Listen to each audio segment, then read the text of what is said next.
The following broadcast is brought to you by the iGolf Sports Network. The Women of Golf show is sponsored by the iGolf Sports Network and Golf Tips magazine. iGolf Sports is a live stream broadcast and media production company providing quality programming designed to attract the golfing enthusiast. And Golf Tips, the game's most in-depth instruction magazine, with insightful reviews on the latest equipment, tips from top teaching professionals, helping you improve your game from tee to green.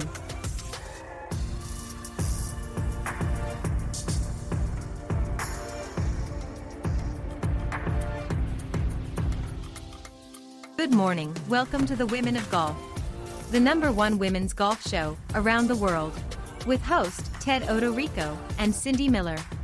Join them as they interview some of the best players from the Epson, LPGA and Legends Tour, and so many others helping to elevate women's golf. So without further ado, here are your hosts, Ted and Cindy. Welcome to the Women of Golf show, everyone. I'm Ted Odorico, and alongside his co-host and LPGA Hall of Famer, Cindy Miller, and we are your hosts here on the Women of Golf. We got a great show for you this morning. First up, we are joined by the latest Epson Tour champion, Lauren Oliveras. She just won a dramatic sudden death playoff Sunday at the Great Lakes Championship in Michigan, catapulting her to #2 in the race for the card. And then buckle up, because later in the broadcast, we enter the no BS zone, and our very own Cindy Miller is pulling back the curtain on the Golf Channel's iconic Big Break series. We're asking the hard questions about reality TV pressure, manufactured drama, and whether the show truly helped the women's game. So join us. Episode 11 starts right now. And as I mentioned, we've got a great guest this morning. I'll tell you a little bit about her, and then Cindy and I will bring her on to join us. Lauren is a 22-year-old Epson Tour rookie from Mexico who secured her first professional victory this past weekend at the Great Lakes Championship in Harbor Springs, Michigan, during a sudden death playoff to climb to the #2 spot in the race for the card standings. Prior to turning professional, she enjoyed a historic collegiate career at NC State University, where she won 3 individual titles and became the first female golfer in NCAA history to shoot a round of 60. Now a top contender for her LPGA Tour card, Oliveras has paired her historic amateur resume with a breakthrough professional season featuring over 89,000 earnings and a multiple top 10 finishes. So, Cindy, let's welcome Lauren. Thanks for having me. So glad you're here. Congratulations. Yes, congratulations. Thank you. Well done. Cindy, do you want to start us off? So tell us about the great win. How exciting was it? It was super fun. I had my boyfriend in the back. His family was that week with me. It was just a moment I'll never forget. Just the 18 hole, looking for the leaderboard and just like waiting to see if things will fall my way. It was just an incredible moment. It was nothing to lose, everything to win. So I think we just had a lot of fun. Did your boyfriend play golf? He tries, but he knows more about golf than me, so that helps a lot. He knows more about golf than you? Like wind and stuff, like little stuff that I doubt about. He has helped me a lot. He caddied for me for the first time North and South. Then we went qualify for the USM. We won the qualifying. He caddied for me in the USM, and since then he's been in the bag. Wow, that's great. He Yeah, must be like an engineer or something. What's he do? he's actually an engineer. There you go. There you Yeah, go. It's always good to have those smart guys. yeah. Wow, that's amazing. So were you behind and then you tied for the lead? Uh, I mean, I'm really good friends with Kalea. I felt bad for her for missing that putt, but at the same time, I was happy I was able to go for one more hole and see what happened. But just excited for the end result. That's awesome. So tell us, what's the best part of your game? I'll say right now, my putting. I've been struggling with my putting since Q school, and I've been working with Brad Faxon, and just my putting has improved a lot. I think the best club in my bag right now is my putt, so very happy. It's amazing, isn't he? What have you learned from Brad? Oh, it's just you don't need a perfect stroke to be making putts because I was so focused on having this perfect stroke. Like I saw all these tour players having like this perfect stroke, and I was like, man, I don't have this stroke. Like I was chasing something that's not real, Possible. like something you don't need to be a good putter. So that just freed me up a lot, and just having a good setup that you can repeat, and obviously good tempo, and just trusting. So a good setup and tempo is more important than a perfect Yeah, stroke? yeah, That's great. That's great. Ted?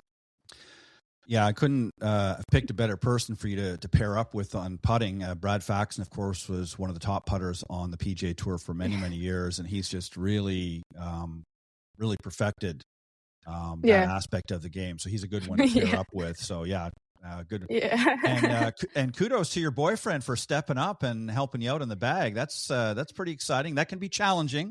That can be a little yeah. challenging at times if you make some bad recommendations out there. But it sounds like he's been doing a good job for you. He's putting that engineer degree to work and Yeah, getting you yeah, not helping you navigate around the course a little bit better. So yeah, um, I want to talk just a little bit about the past, and then we'll get into a little bit more of, I guess, the future, if you will. So, as I mentioned in the opening bio, you had a historic 60 that you shot. Your name is forever in the record books for shooting that 60 at NC State. When you're now out in the Epson tour, do you ever tap into sort of the memory of rounds like that? Specific day to sort of remind yourself just how low you are able to go. So you know you can shoot low numbers. You've done it before. Do you ever yeah, draw from those memories and say, okay, I remember I did that back then, and here's what I got to do it today? yeah, definitely. I think I'm finding the recipe that works for me. I feel when I'm putting too much pressure on myself or trying to chase birdies, it just makes it harder. And obviously, when I shoot 60, I was having so much fun. I didn't even know like what was my score. Just at the Mhm. end, my coach came, gave me a hug. I was like, "Congrats, you just made history." I was like, What just happened?"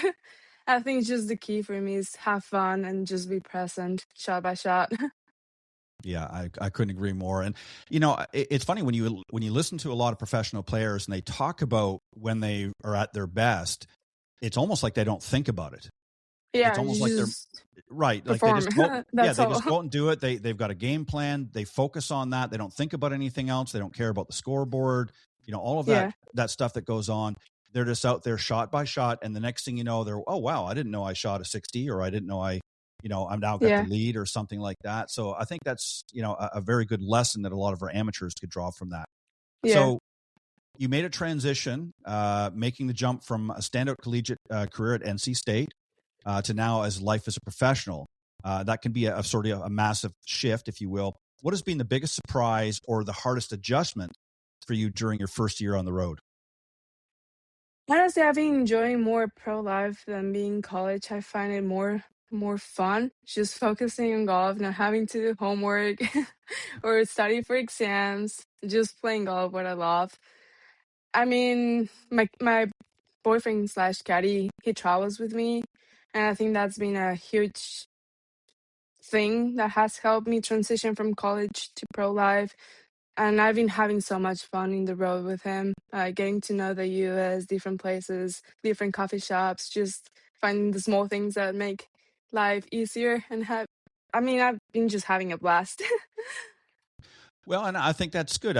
I think when you're having fun out on tour, and that doesn't mean that you don't get serious. That doesn't mean that you don't focus on the Yeah, game at hand. correct. But at the same time, if you're not enjoying yourself and you're not having fun, there's no point in even going out there, Yeah, because if you're like, stressed out all the time, thinking I've got to do this, or I'm in 27th place on the money list, and I got to get up into the 15.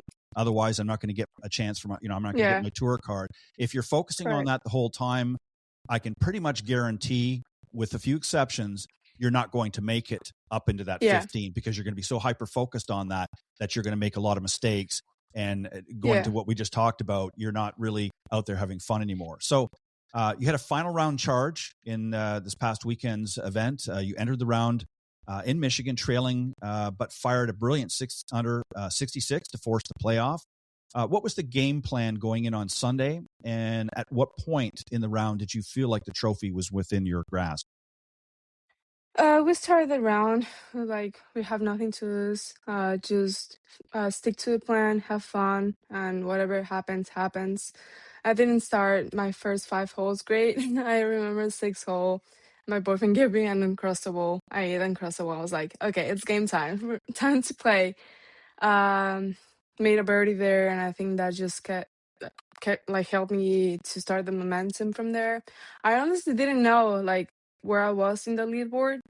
I remember on 15, there like the family members were like blocking the leaderboard, so I couldn't see the scores. And I saw that, I was like, I should be in pretty good place because there's no reason they should be doing that. Right. Uh, yeah, but I start feeling the nerves 16, and I knew something was going on. Right. Well, and that's good. That's a healthy nervousness to have. I mean, you Yeah, can't go out and play and not be a little bit nervous. I mean, even some of the best players in the world, Tiger, Jack, Nicholas, they yeah, all talked about having a certain amount of nerves.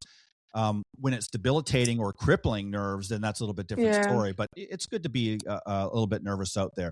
So my final question here, and then I'm going to pass it back to Cindy. So handling that playoff heat, you were in a sudden death playoff. That can certainly be a lot of high pressure. How do you keep your heart rate down and stay so composed when everything comes down to a single hole?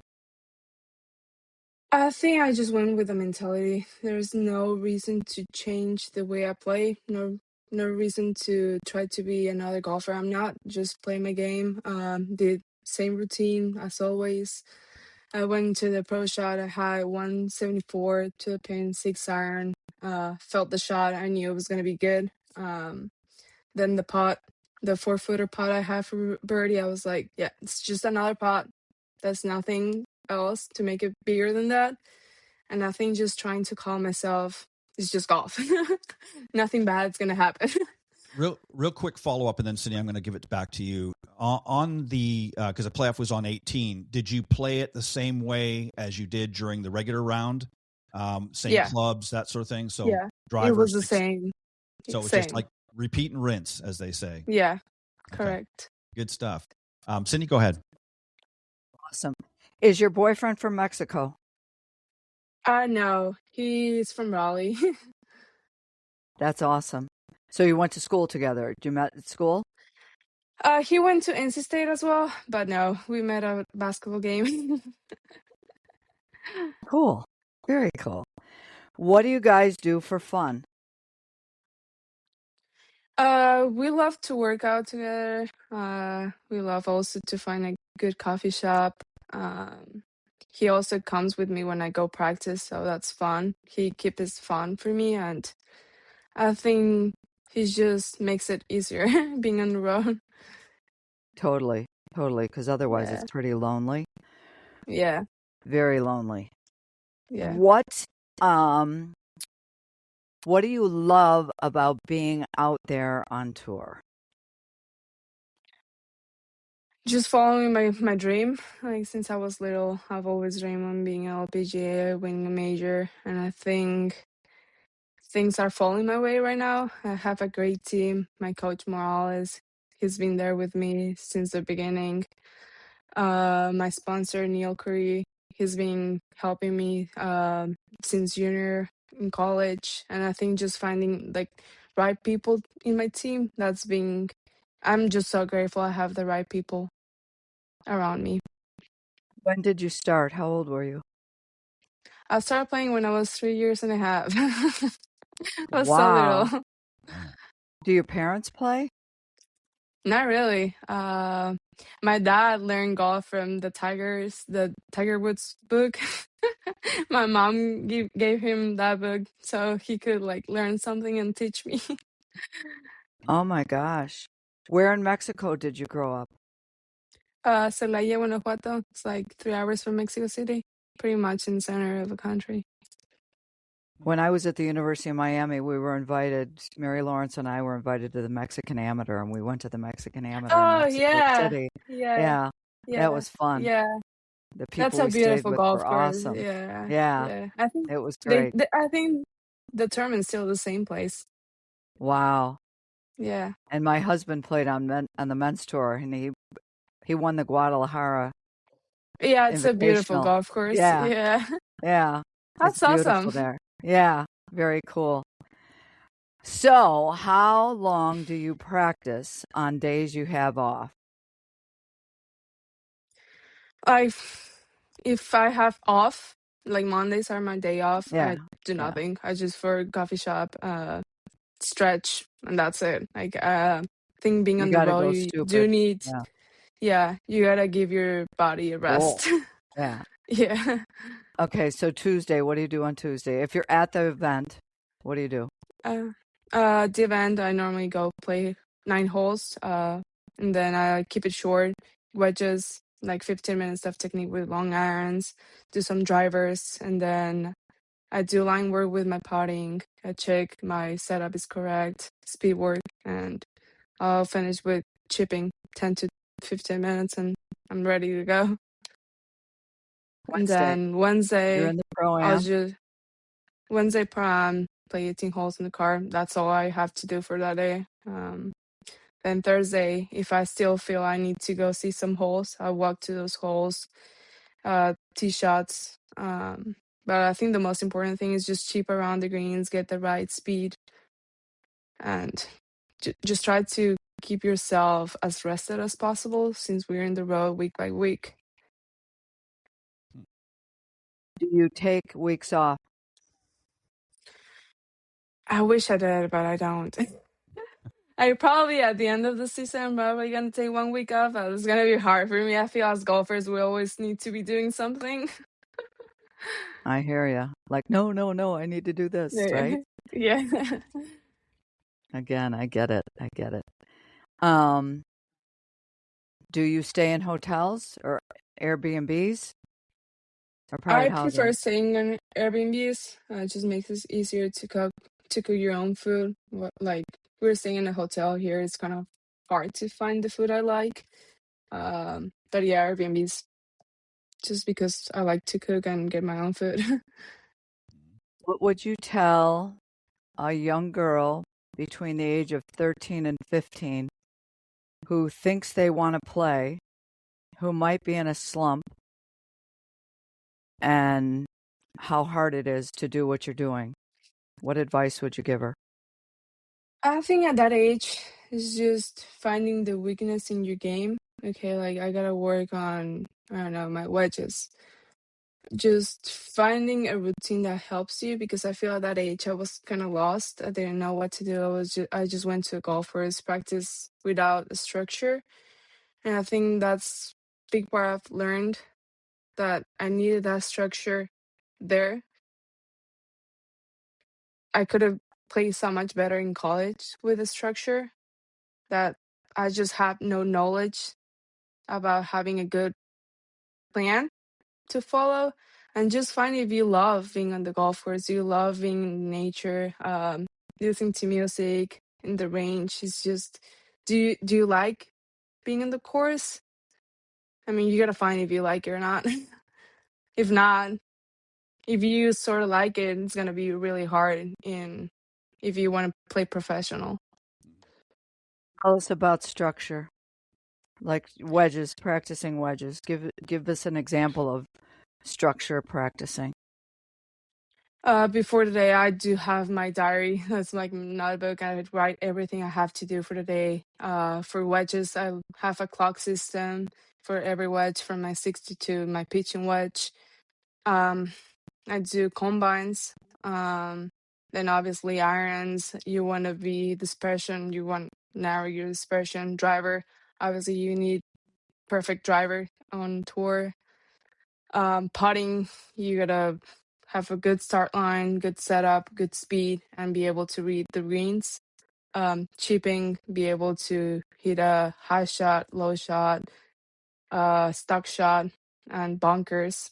I think just putting before the day starts, whatever everything you need to accomplish for that day, and feel you're making progress instead of feeling stuck, like you're not making any progress. I feel if you're having writing your list, feel you've done something for the day. That's awesome. Great. Ted? So, Lauren, let me ask you, you were talking a few moments ago about Mexico. So golf in Mexico is really booming right now with so many incredible players making waves globally. How does it feel to represent your country on this stage? And who were the players you looked up to growing up? Just so excited to see how the golf is growing in Mexico. Obviously, Lauren Oliveras, she's been my number one, and she will always be. She's a super nice lady. She's super humble. Then obviously Gabby Lopez. She's also with my coach Morales, so sometimes I do practice with her. She's also very nice. Like she gives me advice if I have like an like before I start Epson tour, I asked her probably a lot of questions because I was so lost. And obviously Isabella Fiera, who's also with Morales, I see her quite a lot. She's also super nice, super helpful. She sends messages like, "Hey, come on, let's go. You can do this." I feel they're just amazing people, and just happy because there's a new program, Juntas, that just started in Mexico, and I think that's awesome. They're helping little girls from the age of 15, 18 to transition to college life and give them the structure I didn't have, and I think that's awesome to see that and have like just to see they're giving these girls the right people around them and more knowledge than I had, more than I had that I wish I had. It's just awesome to see that happen. Yeah, I couldn't agree more. I think, excuse me, I think it's very important to have that structure, and we're seeing more and more of that happening at a younger age for a lot of players, both male and female. And I think it's good for that, for the next generations of golfers being able to, because it is difficult. I think back when I was 13, 14, 15 years old, you really don't know what you want to do. You really don't have any sort of a game plan. You might have dreams and things. Oh, I'd love to play on the tour, or I'd love to do this, but you don't really know how to piece it together. Yeah. And correct. sometimes it takes a helping hand to come out and or an arm around the shoulder and say, okay, we can do this, and here's what we need to do. And they put can that show you the right way to go. Right. Now, whether you listen to it and do it or not, well, that's entirely up to you, right? So, but because you got to have a little fun along the way. So let's talk a little bit about the victory celebration. You got that 37,000 plus winners check and your first professional trophy. How did you celebrate this past Sunday night, if at all? And did you allow yourself a cheat meal? So did you go out and have something special? Yeah, we grilled some steaks. They got champagne for me. I feel that was my treat, the champagne. And then we just did a fire outside in the patio. It was just simple and fun. We were laughing a lot. It was just a great time. Now, was this just you and your boyfriend, or did you have some other friends? No, and his family, his mom, family. Dad, uncle, and aunt. So it was his family that was blocking the scoreboard then. Is that right? Yeah, Okay. correct. Well, it's probably good. It's probably good. It made you less nervous because you weren't able to see what was actually going on. So it was just funny to see them blocking the leaderboard. Were you kind of like, get out of there? Yeah, I was like, I'm looking that way. Yeah. Well, good for them. So as you look ahead now, obviously the tour schedule can be grueling. I know they've made some adjustments over the years. There was one year, I think, Cindy, I want to say about 3 or 4 years ago, where they actually had 7 events in a row. And I remember having a lot of the girls on here that won, like yourself, and they were just saying, like, we're just beat.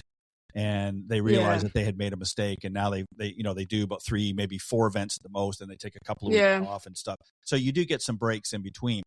And obviously you're on a bit of a momentum now because you just had this win that's got you, sort of juiced up and ready to go. So how do you reset mentally this week so you can carry this sort of hot streak into your next event? Because you got one more in Michigan, right? Yeah, correct. This is the last one. There's no reason to change my game plan. Just keep playing my game. My game is feeling in a really good place. I was just honestly just waiting for the week to be my week because my game's pretty solid right now. So just stick to the plan. I think that's smart. All right, I'm going to ask you one more question, probably the most important question that you'll get asked today. And you mentioned several times coffee. If you weren't playing professional golf, would you be a coffee barista? I don't think so, but I'm probably gonna. I mean, I love coffee, but I don't think I will be a coffee barista. No, okay. All right. Well, good. Stick with the professional golf then. You seem to be doing Yeah. very well with that. What's your favorite coffee? What's your favorite coffee? Just kind of a regular, or do you have a Oh, special? I love latte with almond milk and sugar-free caramel. Oh, so good. Yeah, that is Yeah, good. or a good cappuccino. Yeah, Yeah. that's good. I think that's good.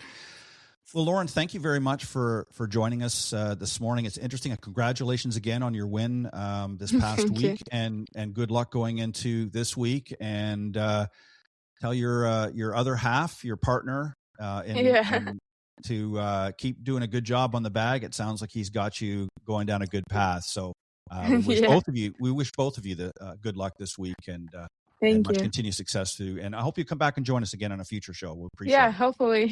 Thank Okay, we'll you, go out and win guys. another event, and then you'll be back again. I'll try. will. All right, hang tight for 1 second, Lauren. Yeah. Don't go away. We're going to take a quick break. Time out Okay. from our partners. Next up, we're entering the No BS zone, so don't go away. We'll be right back.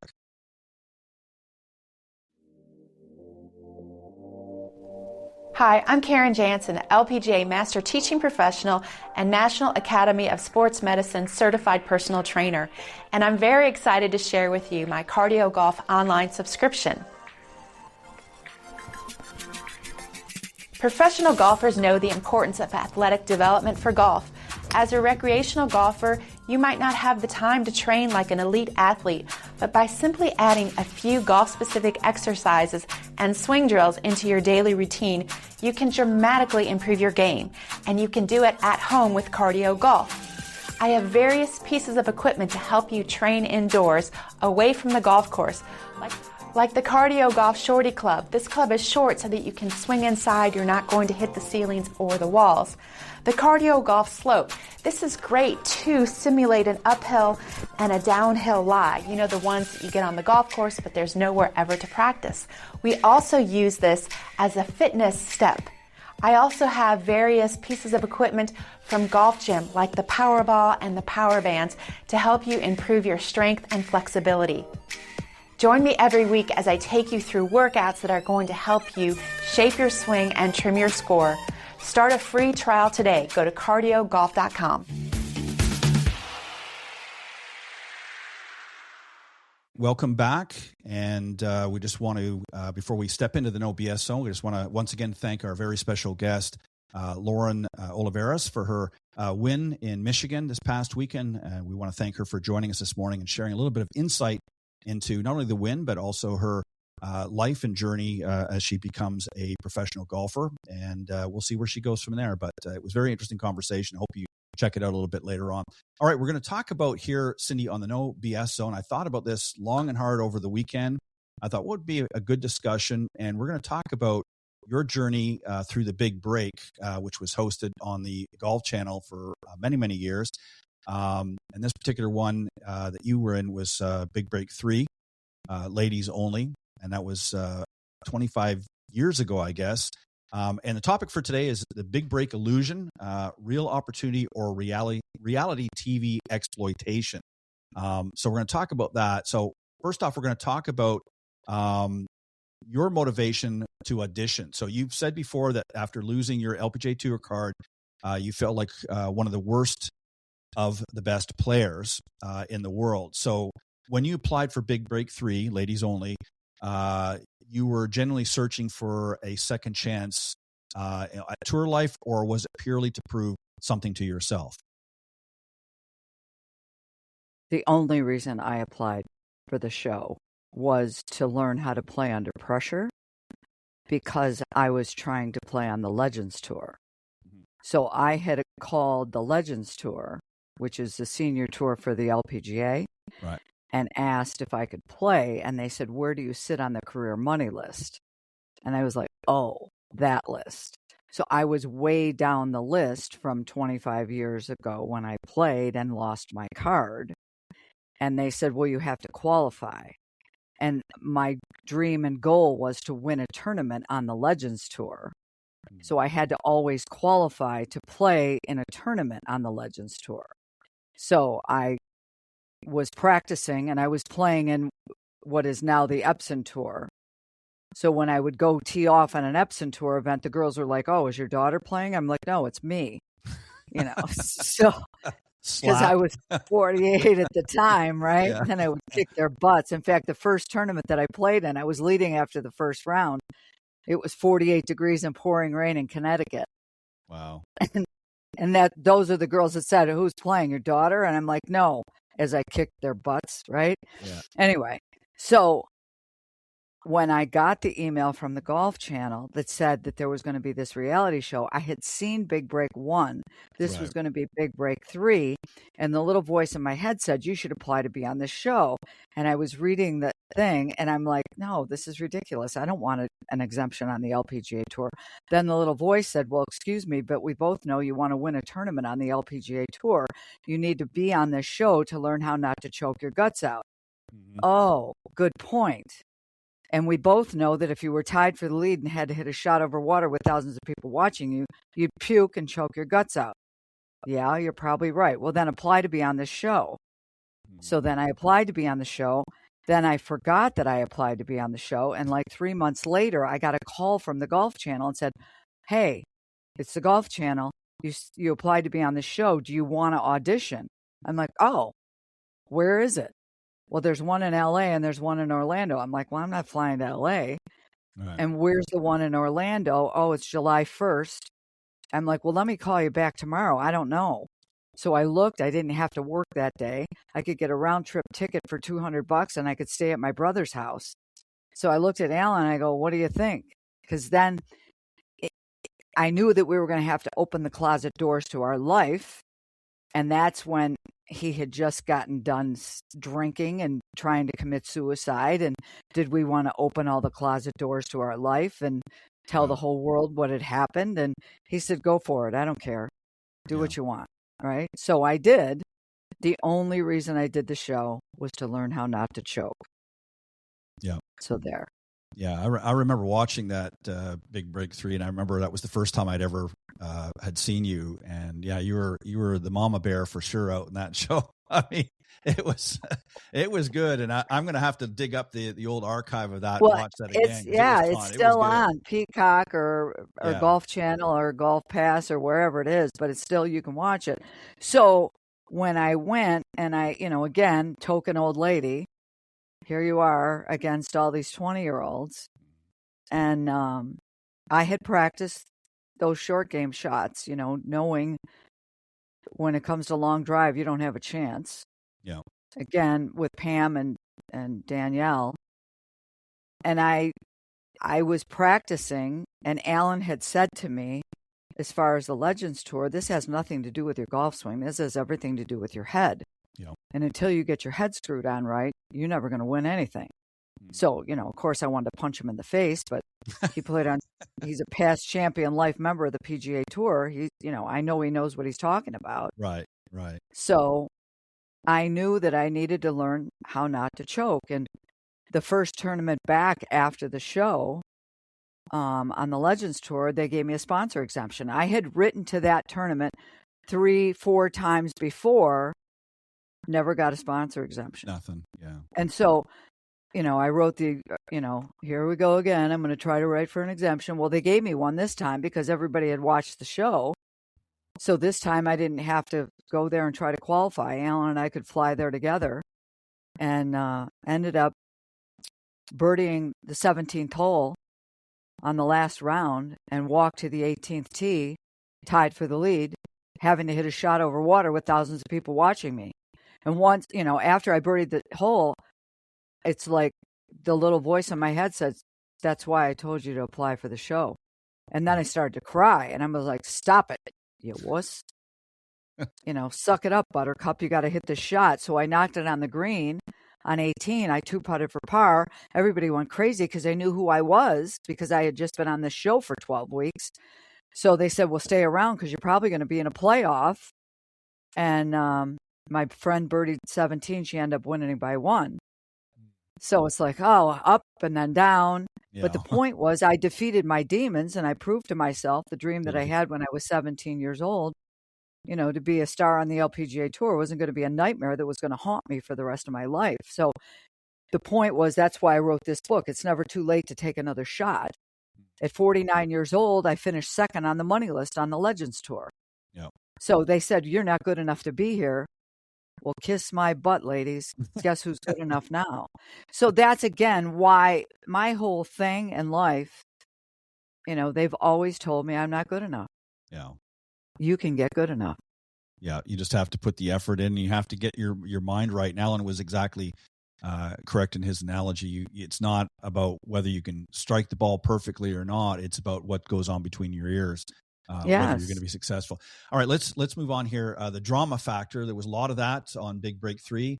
It remains one of the highest rated seasons in the franchise history, largely due to intense house drama, including, Pam, you mentioned her famously walking away from the show.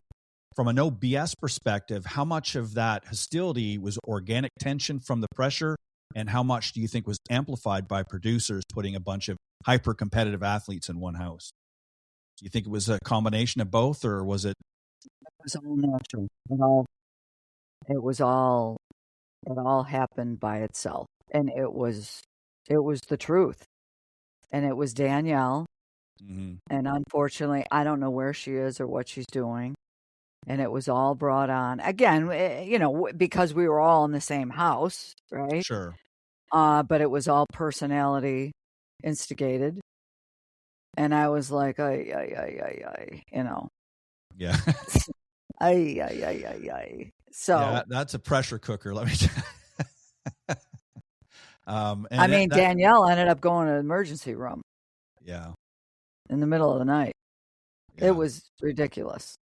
Yeah, it was an interesting. We won't go anymore. Well, and the other thing is, they would make us sit and wait for hours and not tell you what kind of shot you were going to have to hit. They'd say, go hit some balls. You're going to have to hit a shot between 50 yards and 150 yards. And you had no idea what you were going to have to do. And again, I knew that I was being tested. And I think because I had played the tour and was older, had more experience, we'll say, I wasn't as wigged out, and it wasn't life and death to me. I didn't really, did I care? I cared, but I didn't care that much. Yeah. It wasn't that big of a deal to me. So I think that's why I probably got away with more. I won more exemptions than anybody else. The saddest part of all of it was we were the first, it was Big Break 3, so there were no money things. After our show, which got so many ratings, then there were sponsors. So you won money and prizes. We got nothing. Oh, thanks for coming. You're welcome. Pat on the back. Good job. Yeah. I love being a pioneer. It's great to be the old fart, right? Well, that's typical, though, of things like that. There's always the trailblazer. You look at, to be reality, let's look at the LPGA, the original 13. They didn't really get anywhere near the recognition. Absolutely. Even years later, people certainly recognize them as pioneers, but they didn't make anywhere near what these young ladies are. And these young ladies that are out there now owe everything to those 13 pioneers, and those, obviously followed afterwards. But yeah. So, you had some deep runs and heartbreaks, as they say. You were the veteran in a field dominated, as you said, by 20 and 30 somethings, yet you outlasted most of them to finish as the second runner up. What was the biggest factor you had to tune out from the younger players who might have maybe underestimated you? I didn't have to tune anything out. They weren't chirping at me at all. Did they think that you, because you were, a little bit older and whatnot, that you weren't really a threat to them? Do you think? Did they just not? They sort of dismiss you, as the old, you're a seasoned player, but that they weren't as concerned. Do you think that there was that? At first, they were probably like, "Who's the old lady?" Right. That's what I was getting. And I just sat there with my, I just sat there with my mouth shut. I'm sure that's what they thought at first. Which now it's like, "Hi, how are you, girls? Grandma's here to kick your butt." So again, and then Yeah. So it's funny because now I'm doing tips on Golf Pass, and I did a tip about hairy, sweaty armpits because our son Jamie was at Ohio State at the time, and he had said, "You shouldn't do this show. You're going to look like a jerk. This show is stupid." And so I thought I was cool till I got there, and then I saw the 40 cameras in my face, and I thought, "Oh my God, don't look like a jerk." Because Jamie, all I could do was see Jamie sitting at a bar with his friends going, "Oh my God, that's my mother," right? And so all I could think of is don't sit here and hit it fat because he's going to die. And so I came up with this hairy, sweaty armpit thing, and that was the tip on the Golf Pass like last week. Right. And I said, pretend you're sweating like a pig and you don't want anyone to see you sweat, and just swing it back and forth and brush the grass. And so they came up with the tip that I was doing, and it's when it was pouring rain at Williamsburg, and I did this shot that we had to hit close in my hat. I had my rain hat, and it was pouring rain, and I knocked it like 3 feet from the hole, and I won that elimination challenge. So it was funny because you gotta not be afraid with all those cameras in your face. And if you think outcome, you got to think process, which is what Lauren was just talking about. You got to really focus on process and not outcome, which that show helped me so much. Mm-hmm. Think process.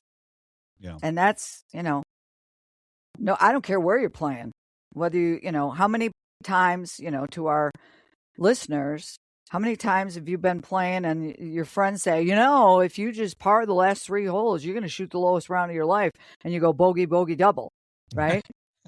Because you're trying to shoot a score instead of following your process. You're playing to the score and not the process. Yeah, exactly. So yeah, I learned a lot. You had what was termed the 82-yard nightmare. This was on the Big Break reunion. You were eliminated actually on the very first episode by an 82-yard bunker shot, which you later called the hardest shot in golf. What would you, if anything, have done differently if faced with the same shot today? So that show, we had partners. And I don't want a partner. No. And I had a partner that was an old man that was trying to hit on me, that was like, get away, just get away. And a lippy guy, right? Of course. And I was like creeped out. And I was like, just get me out of here. I don't even want to be here. And so again, then I had to hit this shot. So all the gerbils in my head, I just get me out of here. But on the other hand, how often do you practice an 82-yard bunker shot? And all I could hear in my head was Alan going, "This is the hardest shot in golf. This is the hardest shot in golf." And I'm like, blah, blah, blah, blah. And I just was like, I don't even want to be here. Just get out of here. So what would I do different? Probably nothing. Again, there was a shot before that shot that was on the right side. It was at reunion. It was on the right side of the fairway. I don't remember what hole it was. I could picture the hole, but it was in the rough. That shot is the one that made me have to go hit that shot. Right. That's the shot. It was the shot before the bunker shot that caused me to have to go hit that shot. So, should you stand there and practice an 82-yard bunker shot? Yes, if you did a combine and you followed what Lauren told us to do. Mm-hmm. Yes, you should practice 82-yard bunker shots. Well, but I'm not going to play on tour now. So right. There's a positive to take away from this experience, though, because if you had been successful on that and not got eliminated, you would have him chirping in your ear for the next several weeks. Well, that's what I said. And so then the bad news. It was a blessing, really. Yes, that's what I said. Please let me get out of here. Then he was eliminated next. So then it was like, and you can't go home. You have to stay there. Yeah, because if you go home, then everybody would know who got eliminated. Right. So you're trapped like a rat. At least it was in Orlando. Yeah. So let's talk just as we get close to the end here, the legacy of the show. So you wrote about this actually in one of their blogs, Better or Bitter. You famously wrote in the Big Break reunion contestant blog, that you chose to get better, not bitter. So when you see younger players today getting sponsors exemptions through social media followers rather than grinding through the glass break challenges, Does any part of you feel that the modern game has gotten soft? Do you think because they're getting these sponsors exemptions now based on their following as opposed to what their game, and we talked about this, and I'm not going to name names, but we talked about this where some of the earlier players a few years ago were doing things extracurricular from golf and getting a lot of attention, but really hadn't even won any events yet. Do you think that that is a bit of a problem? I mean, it's good for them. They're getting the money, but they're really not proving themselves at that point yet. Is their score, we've got a saying, let your clubs do the talking. So they could get a sponsor exemption, but they're not going to win anything if they can't play. You can get all the sponsor exemptions you want, but your score is your score. Yeah. If you don't put up, shut up. Yeah. Yeah, you're gone. So, exactly. So your clubs have to do the talking. So let me ask you then this final question. Let's look at this as whether or not it was a launch pad for you. Despite not winning the exemptions, oh my God, yes. You went on to win the LPGA National Teacher of the Year. And I won that before. Well, right. I won the LPGA National Teaching Championship before I went on that show. Right, so but you were the that Teacher of the Year. Get on. Right, Yeah, exactly. Yeah. That's what I meant, is the Teacher of the Year. So you got an award for that. And then, of course, you've recently entered the LPGA's Hall of Fame. Did the intense exposure from Big Break force you to finally take your expertise seriously, or did you have to work twice as hard to shake off the reality TV contestant label? So most people don't even know I was on the show. Right. Most people don't even know. But I was recognized a lot. Like, we would go through an airport and people would turn around and Alan would walk behind me just to laugh at the people. Oh, it's your people. Your people recognized you, and he would mock me out, right? And so that was funny. But you know what the show did? It made me learn how to play under pressure. Yeah. And again, which is what you want. That's exactly why I did it. Yeah. I'd like to challenge everybody to do that. Yeah. Suck it up, Buttercup. Let's go see if you can do it with 40 cameras in your face, knowing the whole world's going to watch you hit a shot with a gun pointed at your head, and you get to figure out whether or not you want to pull the trigger. It's pretty hard. You know what I mean? Yeah. So, yeah. Especially on it's camera. The best thing I ever. Yeah. Right. Yeah. With 40 cameras in your face. Right. Exactly. And saying, "Okay, Cindy, it's your turn." Oy, So, yeah, it's the best thing I ever did for me. How hard to was learn it how to play? Yeah. How hard was it break? I mean, one of the big things that challenges was breaking the glass. How hard? I don't think I ever broke the glass. Did I? I don't think I ever hit the stupid I don't remember thing. off top. I don't think I did. A I lot of people hit the edge. You know what's harder? The harder thing is the freaking wall. Yeah, I was going to say that was next. I was going to say that wall. But I could do that. And in fact, I did it. And I think I knocked it like really close one of the times. And then we had a ball at the Dome because we made walls and we did stuff and we had parties and, we had so much fun. In fact, we should do that again this winter with the new one. I mean, it's just fun. Yeah. And nobody mocked me out. I learned to believe in me that I could hit a shot with a gun pointed at my head and I didn't kill myself. And I finished second on the money list. Yeah.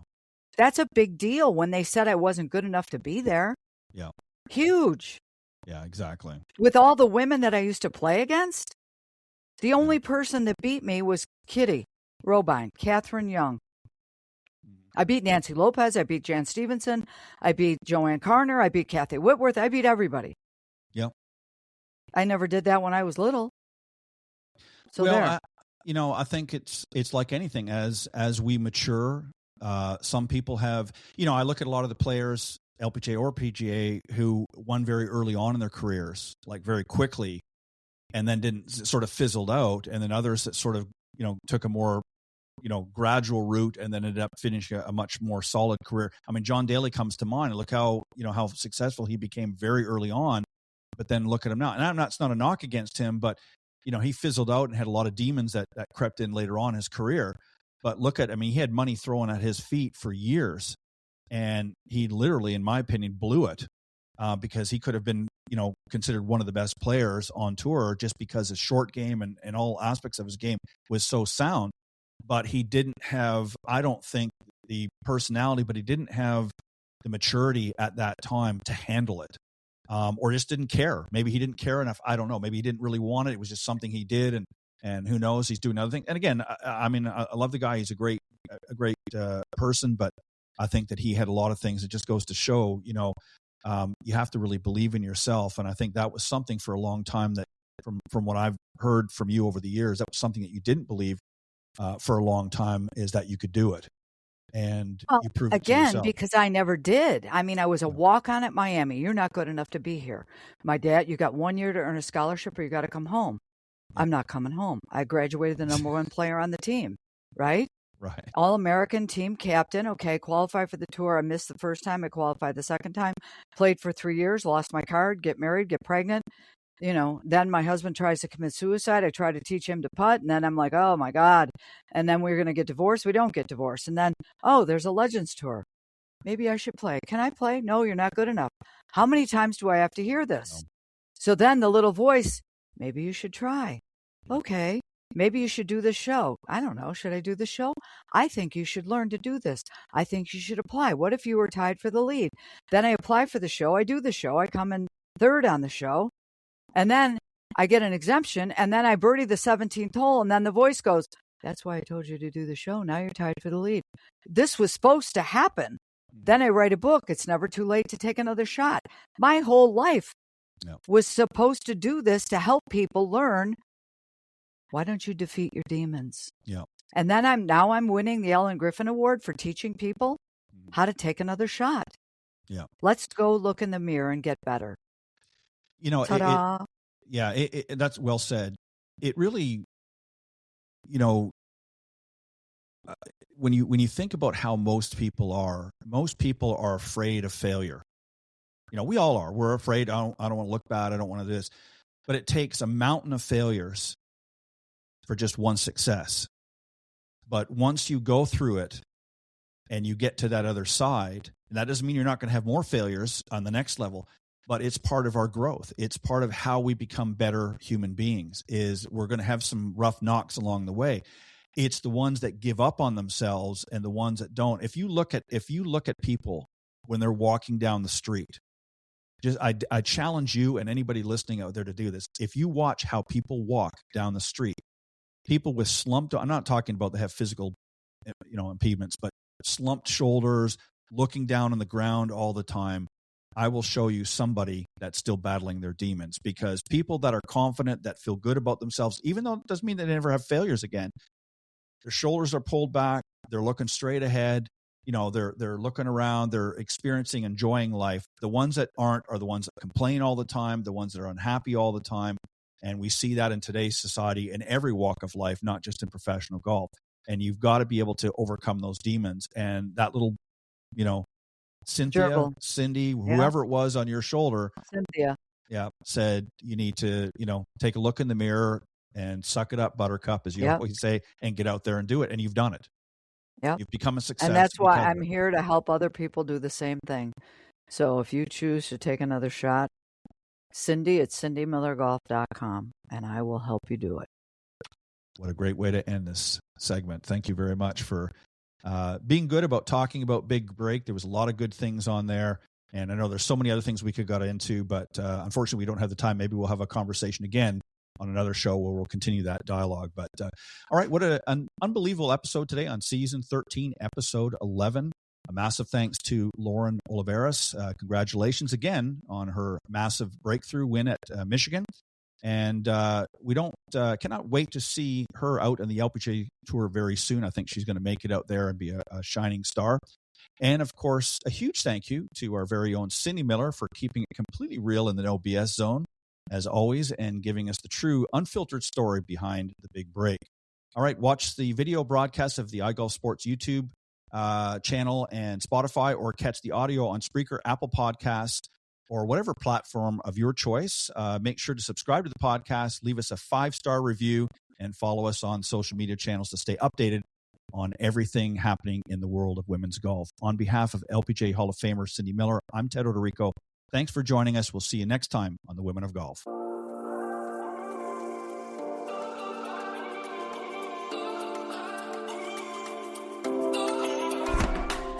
Thank you for joining us. We hope you enjoyed listening to this week's Women of Golf show. Ted and Cindy wish to thank this week's special guests. Remember to join them every Tuesday from 9 to 10 a.m. Eastern, here on the iGolf Sports Network, or on any of these social media platforms: iTunes, Stitcher, TuneIn, CastBox, TalkStream Live, and of course Spotify. To get updates on the show, you can follow the Women of Golf's Facebook page at www.facebook.com/womenofgolf. This has been a production of the iGolf Sports Network.